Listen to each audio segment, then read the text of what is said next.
রাইয়ের দেওয়া সার্থকের বাবার কাছে সেকেন্ড ব্লাড স্যাম্পলে বয়ে নিয়ে এলো দুঃসংবাদ। হ্যাঁ বন্ধুরা, ভিডিওতে লাইক দিয়ে দেখতে থাকুন।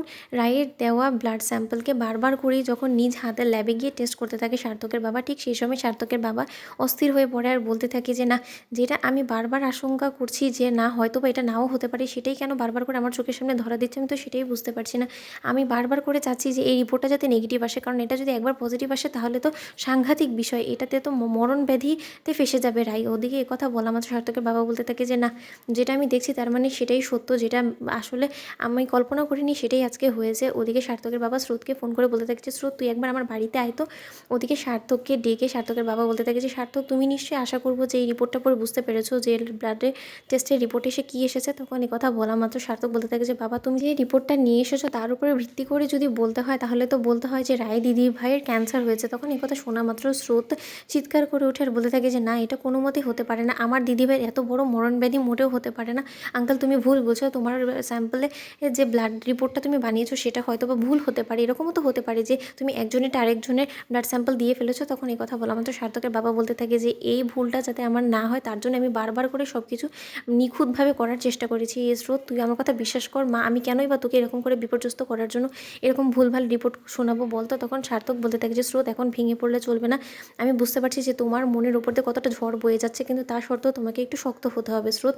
তখন স্রোত বলতে থাকে যে আমি তো আর পারছি না, এখন আমি এই কথাটা আমি কী করে আমার দিদিভাইকে বলবো যে আমার দিদিভাইয়ের প্রেগনেন্ট না, আমার দিদিভাইয়ের ক্যান্সার হয়েছে এই কথাটা। সব থেকে বড় কথা, গোটা বিষয়টা আমি না জানলেও তো এতটুকু অন্তত আমি পরিষ্কার জানি যে ক্যান্সার এমন একটা মারাত্মক মরণব্যাধি যেটার থেকে বাঁচার চান্সেস খুবই কম। এখন যদি আমার দিদিভাইকে আমি কথাটা বলি তাহলে আমি কী করে আমার দিদিভাইকে রক্ষা করবো স্যার বলুন। আমার দিদিভাই তো জীবিত থাকা সত্ত্বেও মৃত মানুষের মতন তাকে বসবাস করতে হবে স্যার। ওদিকে সার্থক বলতে থাকে যে স্রোত, এখন ভেঙে পড়ার সময় না, এখন যত তাড়াতাড়ি সম্ভব আমাদের দিদিভাইয়ের কেমোথেরাপি দেওয়া শুরু করতে হবে, নয়তো আমরা দিদিভাইকে বাঁচাতে পারবো না।